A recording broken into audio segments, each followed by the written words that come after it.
So Jeanette was to read this morning and and is still struggling with pain in her leg. So I know that all of our thoughts and prayers are with her, and hopefully that will continue to improve rather than stay how it is. So our reading this morning, I'm out of puff, a little bit of dancing. Jim. Okay, I'll breathe for you. Our reading this morning is one of the Old Testament stories that frequently is given a pass in favor of other less violent stories on this Sunday in the lectionary cycle. This is the story of King Ahab, one in a long line of kings in Israel that are remembered more for their violence and greed than their diplomacy and compassion. King Ahab has been named one of the worst in this line and would be responsible for raising the voice of Elijah, known as the greatest prophet of the Hebrew people.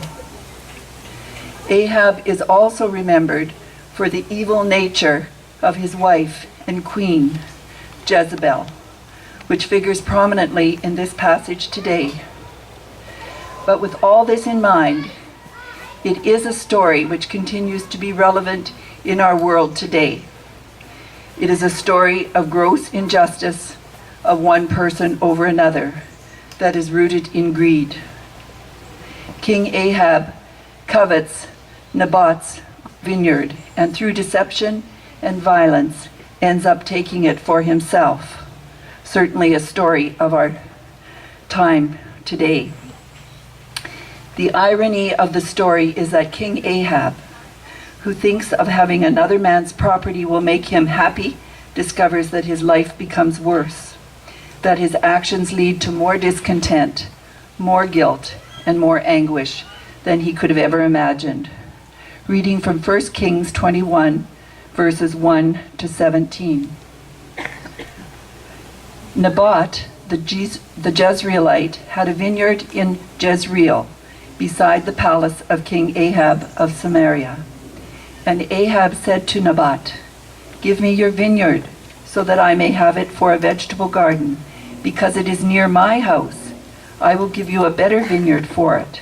Or, if it seems good to you, I will give you its value in money."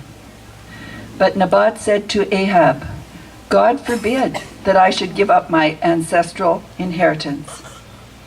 Ahab went home, resentful and sullen, because of what Naboth, the Jezreelite, had said to him.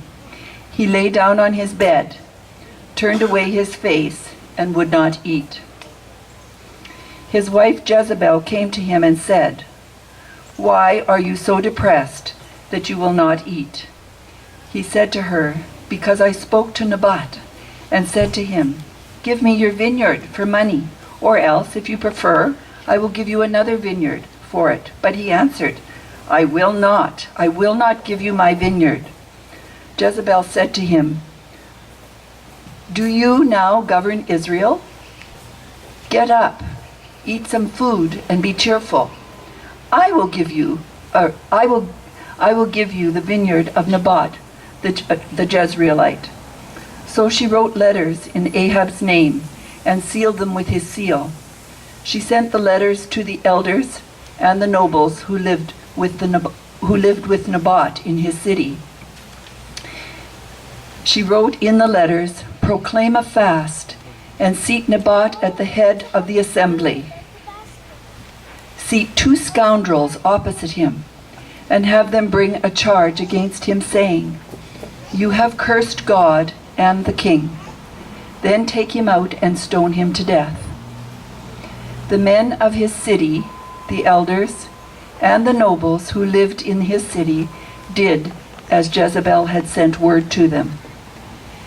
Then they sent to Jezebel, saying, "Naboth has been stoned. He is dead."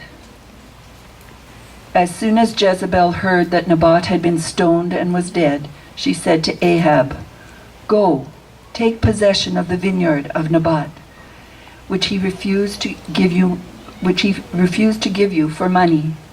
For Naboth is not alive, but dead.